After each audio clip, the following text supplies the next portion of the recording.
Movie की starting में हमें इंटरोगेशन का सीन दिखाया जाता है, जहाँ पर कुछ ऑफिसर्स शालिनी नाम की एक लड़की का इंटरव्यू ले रहे थे। इनकी कॉन्वर्सेशन से हमें ये पता चलता है कि शालिनी को और उन ऑफिसर्स को शालिनी के बचने की कोई उम्मीद नहीं थी। आखिर ऐसा क्या हुआ था शालिनी के साथ, आइए देखते हैं द केरला स्टोरी। फातिमा उर्फ शालिनी अपना इंट्रोडक्शन देती है, उन ऑफिसर्स को बताती है कि उसका नाम शालिनी होमी कृष्णन है और वो केरला से यहाँ आई है, और बोलती है कि उसे ब्रेन वॉश किया गया था, वो यहाँ पर ट्रैप है। मूवी थोड़ा पास्ट में जाती है जहाँ ऑलमोस्ट 1-1.5 साल पहले शालिनी और एक लड़का जिसका नाम इरशाद था अफ़गानिस्तान पहुँचे। ये दोनों एक गाड़ी में कहीं जा रहे थे। बीच में ही इरशाद और वो ड्राइवर कुछ चाय नाश्ता करने के लिए रुकते हैं। वहीं पर ही हम देखते हैं कि इरशाद कुछ पिल्स खा रहा है। पिल्स खाने के बाद वो अपना सफ़र जारी करते हैं। यहाँ पर हम देखते हैं कि शालिनी प्रेग्नेंट होती है और अपनी प्रेगनेंसी में ही वो इतना लंबा सफ़र कर रही थी। आगे वो ऑफिसर उससे पूछता है कि तुम खुद अपनी मर्ज़ी से इंडिया से बाहर आई हो। तो यहाँ शालिनी बताती है कि किस तरह उसका ब्रेन वॉश किया गया था और वो खुशी खुशी अफ़गानिस्तान आई है, और उन लोगों ने किस तरह उसके माइंड में सब कुछ प्रोग्रामिंग की तरह किया था। वो बताती है कि उसका खुद पर से कंट्रोल नहीं था और कोई इनविजिबल रिमोट उसे कंट्रोल कर रहा था। फिर मूवी पास्ट में जाती है जहाँ शालिनी अफ़गानिस्तान किसी खंडर टाइप जगह पे आ गई थी। हम देखते हैं कि शालिनी लेडीज़ के साथ अलग रूम में है और इरशाद जेंट्स के साथ एक अलग रूम में है।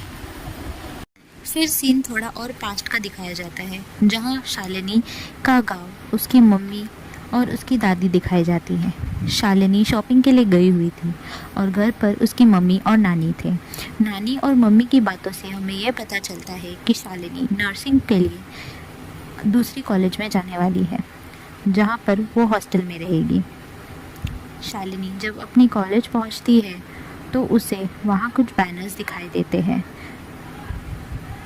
फिर वो अपने रूम में जाती है जहाँ उसे 3 और लड़कियाँ मिलती हैं। उसमें से एक लड़की का नाम नीमा मैथ्यू होता है, एक गीतांजलि और एक आसिफ़ा। आसिफ़ा वहीं की लोकल रेजिडेंट्स थी। ये सब आपस में बहुत ही जल्द घुल मिल जाते हैं।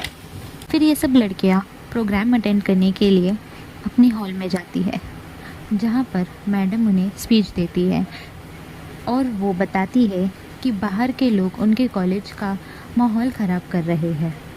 यहाँ हम देखते हैं कि कोई चुपके से शालिनी, गीतांजलि और नीमा की पिक्चर्स खींच रहा है। वो उन फ़ोटोज़ को किसी को सेंड कर देता है। फिर सीन वापस प्रेजेंट में आता है जहाँ ऑफिसर्स उसे पूछते हैं कि तुमने ISIS कब ज्वाइन किया। तो शालिनी कहती है उसने ISIS क्यों ज्वाइन किया, कैसे ज्वाइन किया, ये इम्पॉर्टेंट है। फिर सीन सीधा वहीं शिफ्ट होता है, वो माउंटेन्स वाली जगह। वहाँ पर कुछ आतंकवादी कुछ बच्चों और औरतों को एक टैंक में से निकाल रहे थे। वहाँ से बचकर उन आतंकवादियों से बचकर जब गाड़ी थोड़ी और आगे बढ़ती है तब शालिनी गाड़ी से निकलती है, और वहाँ का नज़ारा देखकर बेचारी शालिनी तो डर ही गई थी। वो वहाँ पर ही वॉमिट कर देती है। वहाँ पे कुछ बॉडी पड़ी थी जैसे कि उन्हें बम से उड़ाया गया हो। फिर वो दोनों वहाँ से निकलते हैं। जब वो दोनों अपने घर पहुँच जाते हैं तब शालिनी इरशाद से अपनी मम्मी से बात कराने के लिए कहती है। काफ़ी बार उसकी रिक्वेस्ट करने पर इरशाद गुस्सा हो जाता है। वो एक पत्थर उठा लेता है शालिनी को मारने के लिए, इतना गुस्सा उसे आ गया था। फिर वो शालिनी को प्यार से समझाने लगता है। बेसिकली वो वापस नॉर्मल हो जाता है। उसे अपनी बातों में लेकर उसका फिर ब्रेन वॉश करता है और बोलता है कि हमारे यहाँ लेडीज़ को फ़ोन रखना अलाउड नहीं है, वहाँ का ये रूल है। ऐसे कहकर वो शालिनी को वहाँ से ले जाता है और किसी तरह उस बात को टाल देता है। वहाँ पहुंचकर वो शालिनी के साथ ज़बरदस्ती करने लगता है। शालिनी उसे रोकती है, कहती है कि मैं प्रेग्नेंट हूँ, हम ये नहीं कर सकते। फिर वो उसे थप्पड़ भी मारता है। फिर सीन सीधा कॉलेज टाइम्स पे शिफ्ट होता है। सभी लड़कियां डिनर पर जाने के लिए एक साथ रेडी हो रही थी। इसी कॉन्वर्सेशन के बीच आसिफा साइड में जाकर किसी पर्सन को कॉल करती है और उसे बताती है कि केयरफुल रहे, वो सब आने वाले हैं। यहाँ पर हम देखते हैं कि आसिफा तीनों लड़कियों को रमीज़ और अब्दुल से मिलवाती है। तीनों की आपस में उन लड़कों के साथ बहुत अच्छी बातचीत हो जाती है। फिर सीन सीधा होटल में शिफ्ट होता है, जहाँ गीतांजलि, शालिनी, आसिफा और नीमा एक साथ बैठ के डिनर कर रहे थे। आसिफा और नीमा दोनों खाना खाने से पहले प्रे करते हैं। यह देखकर गीतांजलि और शालिनी सरप्राइज हो जाते हैं। शालिनी उनसे पूछती है तो नीमा बताती है कि उनके क्रिश्चियन धर्म में खाने से पहले प्रेयर करते हैं और आसिफा उन्हें अपने मुस्लिम कल्चर के अकॉर्डिंग बताती है। Eating without praying is a sin, यानी प्रार्थना करे बिना खाना खाना एक गुनाह है। उनकी बातचीत के दौरान ही दोनों लड़के भी आ जाते हैं। वो सब बैठ के डिनर एंजॉय करते हैं और सब अपने अपने घर के लिए चले जाते हैं। घर जाते वक्त शालिनी आसिफा को पूछती है कि जो तुमने बताया था eating without praying is a sin, यानी एक गुनाह है, जहन्नुम में ले जाता है ये गुनाह। आसिफा उन सब लड़कियों को बताती है कि जहन्नुम की आग 70% ज़्यादा गर्मी देती है नॉर्मल आग से। ऐसी बातें कर कर वो उन लोगों को जहन्नुम, गुनाह, जन्नत, रिलीजन, इन सब के बारे में ब्रेन वॉश करती है। फिर ईद का दिन आता है, जहां आसिफा उन तीनों लड़कियों को अपने घर ले जाती है। गीतांजलि और शालिनी दोनों रमेश और अब्दुल के और भी क्लोज हो जाते हैं। इस मीटिंग के बाद गीतांजलि अब्दुल से और शालिनी रमेश से और भी ज़्यादा क्लोज हो जाते हैं। फिर हम पास्ट का सीन देखते हैं, जहां इरशाद ट्रेनिंग के लिए जाने की तैयारी कर रहा है। तो शालिनी जल्दी से अपना बुर्का पहनकर वहां से भागने की कोशिश करती है। से ही वो मार्केट पहुंचती है तो वहाँ पर वो कुछ भीड़ देखती है। शालिनी भी वहीं रुक जाती है भीड़ देखने के लिए। वो देखती है कि एक हस्बैंड और वाइफ को कुछ टेररिस्ट ने पकड़ के रखा है। हस्बैंड का वो लोग गला काट देते हैं और लड़की का हाथ काट देते हैं। ये सब देख के तो बेचारी शालिनी डर ही जाती है, वो वहीं पर ही बेहोश हो जाती है। वहाँ पर एक शालिनी की पड़ोसी ही थी, वो उसे संभालती है और घर वापस लाती है। बातचीत के दौरान उस पड़ोसी को पता चलता है कि शालिनी भागने की कोशिश कर रही थी। वो बताती है कि यहाँ से भागने की कोशिश ना करे। शालिनी को वो बहुत वार्न करती है कि यहाँ से प्लीज़ भागने का ट्राई ना करे।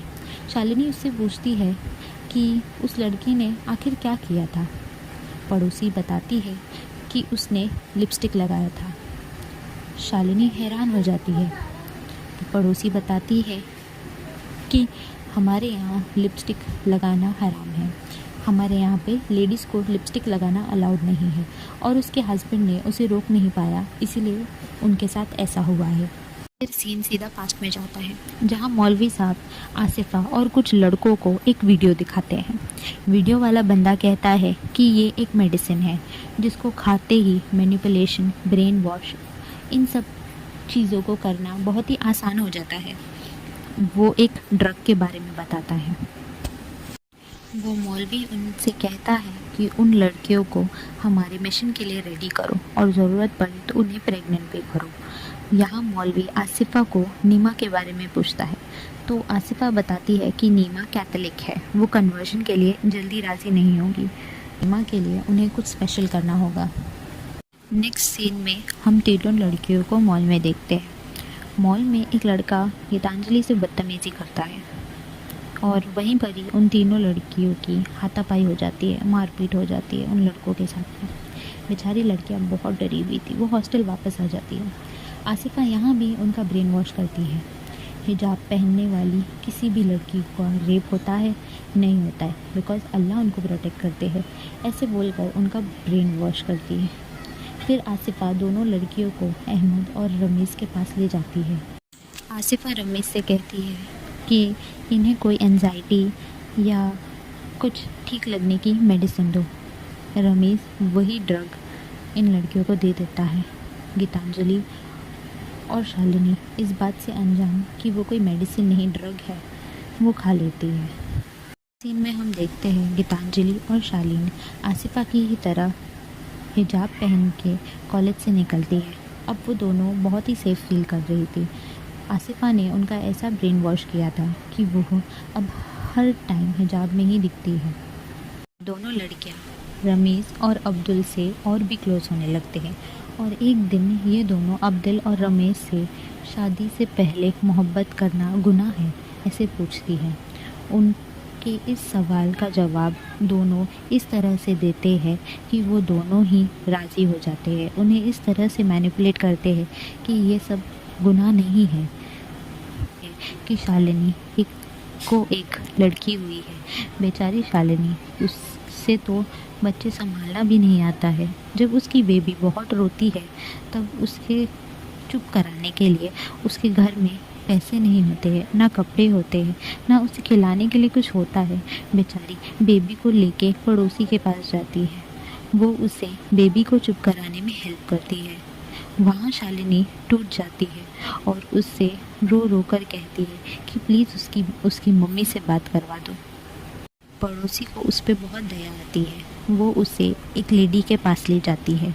वो लेडी से वो रिक्वेस्ट करती है कि प्लीज़ उसे अब उसकी मम्मी से बात करवा दी जाए। बहुत रिक्वेस्ट करने के बाद शालिनी अपनी मम्मी से बात तो नहीं कर पाएगी, बट वो उन्हें एक वॉइस मैसेज भेज सकती है। ऐसा कहकर अपना फ़ोन देती है। बेचारी शालिनी अब पहले तो अपनी मम्मी से माफ़ी मांगती है, फिर कहती है कि मैं यहाँ पे सेफ़ नहीं हूँ, आप जितना जल्दी हो सके पुलिस को मदद के लिए भेजिए।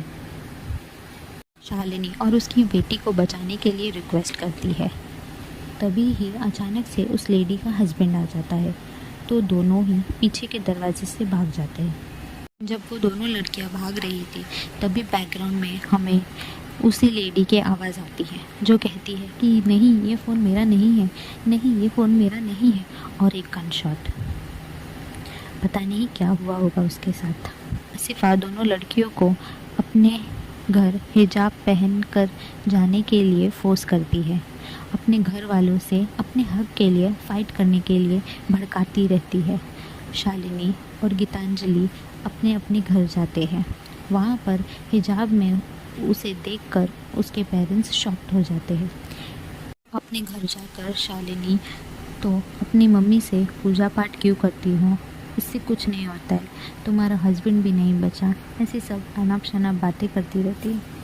इतना ब्रेन वॉश किया गया था कि उनकी पेरेंट्स की भी बात वो नहीं समझ पाते। नेक्स्ट सीन में हम देखते हैं कि आसिफा दोनों लड़कियों को मौलवी के पास लेके जाती है। मौलवी कुछ लड़के और लड़कियों को कुछ स्पीच दे रहे थे, लेक्चर्स दे रहे थे इस्लाम के रिलेटेड। यहाँ वो लोग एक भाग्यश्री नाम की लड़की से मिलते हैं।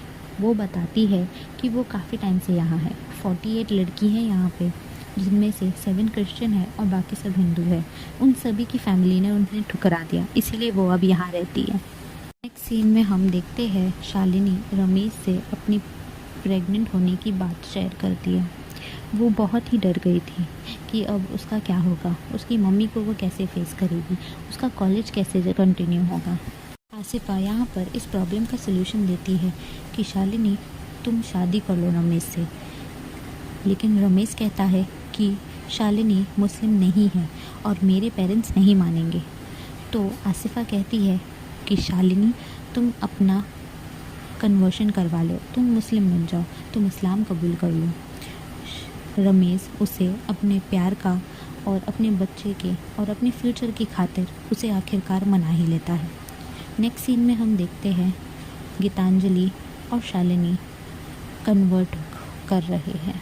इनमें हम देखते हैं कि अहमद की बातों में आकर और ड्रग्स के नशे में धुत गीतांजलि उसे अपनी कुछ पर्सनल और अडल्ट फ़ोटोज़ और वीडियो सेंड कर देती हैं। फिर हमें शालिनी दिखाई जाती है वही पहाड़ी वाले विलेज में अपने घर पे दिखाई जाती है, जहाँ कुछ लोग आते हैं और उसे बताते हैं कि इरशाद की डेथ हो गई है, वो शहीद हो गया है।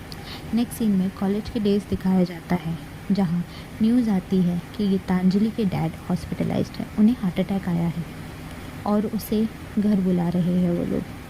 वो ये सारी बातें आसिफा से शेयर करती है।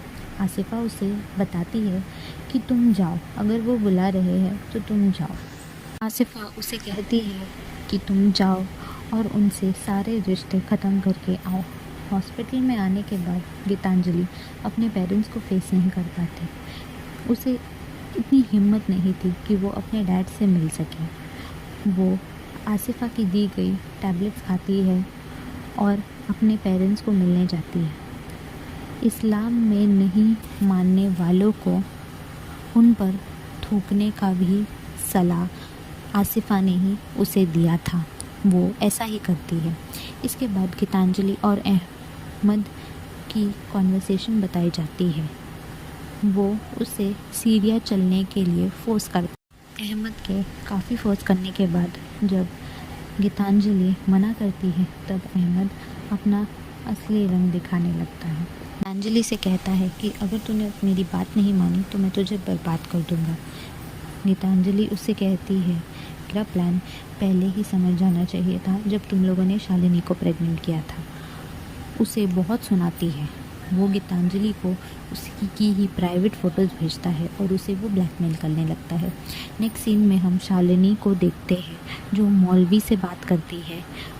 वो कहती है कि रमेश कहाँ है। मौलवी बताता है कि वो अपनी मम्मी के साथ इंडिया के बाहर गया हुआ है। ये सब सुनकर शालिनी तो टूट ही जाती है। मौलवी उसे बताता है कि वो उसके फ्यूचर का सोचे। शालिनी कहती है कि वो प्रेग्नेंट है। अब रमेश के अलावा वो किसी और से शादी भी नहीं कर सकती। मौलवी उसे अपनी बातों में लेकर इरशाद नाम के एक लड़के से शादी करने के लिए कहता है। वो इरशाद के बारे में बताता है कि इरशाद पहले क्रिश्चियन था, अब वो कन्वर्ट होकर मुस्लिम हो गया है। वही हम दूसरे रूम में देखते हैं जहाँ रमेश और इरशाद दोनों की बातें सुन रहे थे। ये उन्हीं लोगों की चाल थी जिसमें शालिनी फंस चुकी थी। गीतांजलि अपने घर वापस आ जाती है और अपने पेरेंट्स से माफ़ी मांगती है और कहती है कि उसने बहुत बड़ी गलती कर दी, वो लोग बहुत बुरे हैं। नेक्स्ट सीन में हम शालिनी और इरशाद की शादी देखते हैं। शालिनी की मम्मी वहाँ उसे लेने आई होती है। काफ़ी फोर्स करने पर भी शालिनी उनके साथ नहीं आती। उसकी मम्मी उसको बोलती रह जाती है कि शालिनी बेटा चलो मेरे साथ, बहुत रिक्वेस्ट करती है। कोई उसकी एक नहीं सुनता और वो मौलवी उसे वापस ले जाता है। शालिनी उसकी मॉम रोते हुए फिर गीतांजलि को कॉल करती है। उससे पूछती है कि शालिनी उसके साथ क्यों नहीं वापस आई, आखिर ऐसी क्या मजबूरी थी शालिनी की। गीतांजलि उन्हें बताती है कि शालिनी प्रेग्नेंट है, जिसकी वजह से वो घर वापस नहीं आ सकती। नेक्स्ट सीन में हम गीतांजलि को देखते हैं जिसे पता चलता है कि उसकी न्यूड फ़ोटोज़ और वीडियोस किसी ने वायरल कर दी है। उसकी पर्सनल इन्फॉर्मेशन भी किसी ने बता दी है, जैसे वो कौन से कॉलेज में जाती है, कहाँ रहती है, ये सब। बेचारी वो न्यूज़ सुनकर बहुत ही डर जाती है। जब उसे कुछ नहीं समझ आता तो वो उसी बुरखे से सुसाइड कर लेती है। इंट्रोगेशन में शालिनी ऑफिसर्स को ये सब बताती है कि उन लोगों को यहाँ आने की कैसे ट्रेनिंग दी जा रही थी। मैप्स याद करना, कंपास बनाना, सर्वाइवल अपैरेटस बनाना, मेडिसिन लेने के बाद वो कुछ भी करवा सकते थे। उसके फेक पासपोर्ट भी बनवा दिए गए थे। एयरपोर्ट से निकलने से पहले शालिनी को अपनी मॉम से मिलने दिया जाता है। उन्हें बताया जाता है कि ये लोग श्रीलंका कोलंबा जा रहे हैं, वहाँ पर ये लोग हनीमून के लिए जा रहे हैं। और शालिनी भी अपनी माँ को यही बताती है। श्रीलंका जाकर शालिनी को फाइनली नीमा का कॉल आता है। नीमा उसे बताती है कि जो सब सुनकर शालिनी बहुत ही शॉक्ड में रह जाती है। वो उसे बताती है कि आसिफा, मुजीब, रमेश, अहमद सब मिले हुए हैं। वो बताती है कि एक दिन वो मुजीब से मिलने गई थी और मुजीब ने उसकी ड्रिंक में कुछ मिला दिया था, उससे कहीं लेके गया था जहाँ 18 से 20 लोगों ने उसके साथ रेप किया। रमेश भी यहाँ केरला में ही है। गीतांजलि ने सुसाइड कर लिया है, उसके पेरेंट्स का जीना हराम करके रखा है। उस लोगों ने उसका घर भी जला दिया, उसकी पूरी फैमिली को बर्बाद कर दिया है। शालिनी को तो एकदम जैसे शौक ही लग रहा है। शालिनी सोचती है कि इन्हें तो इस्लाम कबूल कर लिया था, फिर अल्लाह ने उसके साथ ऐसा क्यों किया है, वो कहाँ गलत हो गई थी। शालिनी का इतना ब्रेन वॉश कर दिया गया था कि जैसे ही इरशाद आया उसने वो सारी बातें इरशाद को बता दी, लेकिन वो ये नहीं जानती थी कि इरशाद भी उन सब से मिला हुआ है। उसका इतना ब्रेन वॉश किया गया था कि वो इरशाद पे ब्लाइंडली ट्रस्ट करने लगी थी। शालिनी से उसका फ़ोन ले लिया गया था। नीमा पुलिस स्टेशन जाती है और सभी पेरेंट्स को भी अपने साथ ले जाती है। नीमा यहाँ पे ऑफिसर्स को समझाती है, बताती है कि क्या हुआ है उनके साथ starting to end, but officers उसकी एक नहीं सुनते। वो काफ़ी अच्छी स्पीच यहाँ पे देती है, उन्हें सारे एविडेंस देती है और किसी तरह उन्हें कन्विंस कर लेती है ताकि वो उनकी में शालिनी दिखाई जाती है जहाँ उसके घर कुछ लोग आए थे। उसे घर से निकाल कर अपने साथ ले जाते हैं, उसकी बेबी को भी उसके साथ लिया जाता है। उसे एक टेंट में बाकी लेडीज़ के साथ जंजीरों से बांध के रखा जाता था। वहीं पर ही शालिनी को भाग्यश्री भी मिलती है जो उसे बताती है कि यहाँ पे रहना बहुत मुश्किल है। फिर एक आदमी आता है और शालिनी को इस बार अपने साथ ले जाता है। वहाँ पे शालिनी का रेप होता है। नेक्स्ट डे वो सभी लड़कियों को किसी और जगह लेके गए, एक माउंटेन के बीच किसी गुफा में छुपा देते थे। तभी मौका देखकर शालिनी और कुछ लड़कियां वहां से भाग जाती है। जब उनके भागने की खबर उन लोगों को पता चलती है तो वो लोग लड़कियों को ढूंढने के लिए, उनको मारने के लिए उनके पीछे निकलते हैं। शालिनी को मैप बहुत ही अच्छी तरीके से याद था। वो उसी डायरेक्शन में फिर आगे बढ़ने लगती है। एक एक कर वो सारी लड़कियों को मार देते हैं। शालिनी किसी तरीके से बचकर कहीं पे जाके बेहोश हो जाती है। तभी सेना का एक ड्रोन आता है और उसे बचा लिया जाता है। उन्हीं ऑफिसर्स के पास फिर ले जाया जाता है। फिर सीन प्रेजेंट में शिफ्ट होता है। शालिनी उन लोगों से बोलती है कि मैं आपको सब सच बता दिया है और अब वो उन लोगों की हेल्प भी करेगी आतंकवादियों को पकड़वाने में। लेकिन वो ऑफिसर्स कहते हैं कि तुम प्रॉपर ट्रेनिंग लेके इतने सारे बॉर्डर्स क्रॉस करके इलीगली यहाँ आई हो, तुम्हारा तो पासपोर्ट भी फेक है। हमारे पास तुम्हें टेररिस्ट प्रूफ करने के सारे सबूत हैं, लेकिन तुम इनोसेंट हो ये बात प्रूफ करने का हमारे पास एक भी सबूत नहीं है। वो ऑफिसर्स उनसे कहते हैं कि तुमने जो हमारी हेल्प की है हम भी तुम्हें हेल्प करेंगे, तुम्हारी सज़ा कम करवाने में तुम्हारी मदद करेंगे और तुम्हारी बच्ची को भी ढूंढ कर तुम्हारे पास ज़रूर लाएंगे। शालिनी उनसे एक रिक्वेस्ट करती है कि क्या वो लोग उसे उसकी मम्मी से बात करवा सकते हैं। वो अपनी मम्मी से फाइनली बात करती है, उनसे माफ़ी मांगती है और उन्हें कहती है कि मैं सेफ हूँ। फाइनली शालिनी सेफ फील करती है। मूवी ख़त्म हो जाती है और मूवी के एंड में हमें कुछ रियल लाइफ शालिनी, गीतांजलि के पेरेंट्स और नीमा का स्टोरी बताया जाता है।